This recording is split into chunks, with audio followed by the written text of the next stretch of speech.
1,2 milliard de roupies. La Higher Education Commission, j'avais moi-même mis la question l'année dernière, en juillet, la Higher Education Commission est restée plus d'une année sans un conseil d'administration.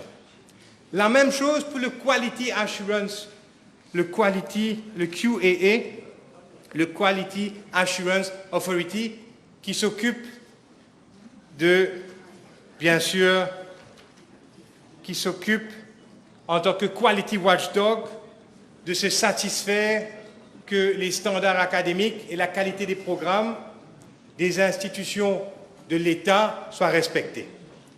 Quel est le rôle donc de ces deux institutions? Je l'ai dit pour le Quality Assurance Authority. Pour le Higher Education Commission, c'est le régulateur central.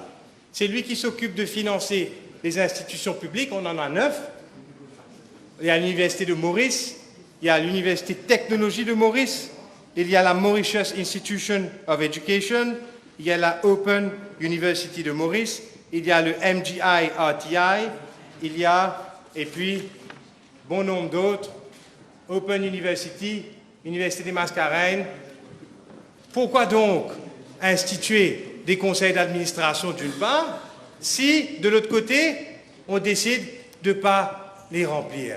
Si le ministre avait la responsabilité, lui, de décider à la place du conseil, pourquoi alors dépenser de l'argent public en nommant des conseils à tort et à travers, à gauche et à droite d'administration, si le ministre pouvait décider tout lui-même?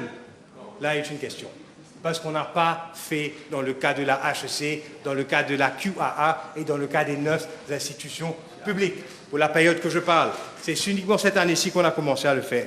Et quel a été le résultat? Et c'est là mon point finalement. Et je ne vais pas tarder sur ce point. Quel est le résultat final? Madame la Présidente, l'Université de Maurice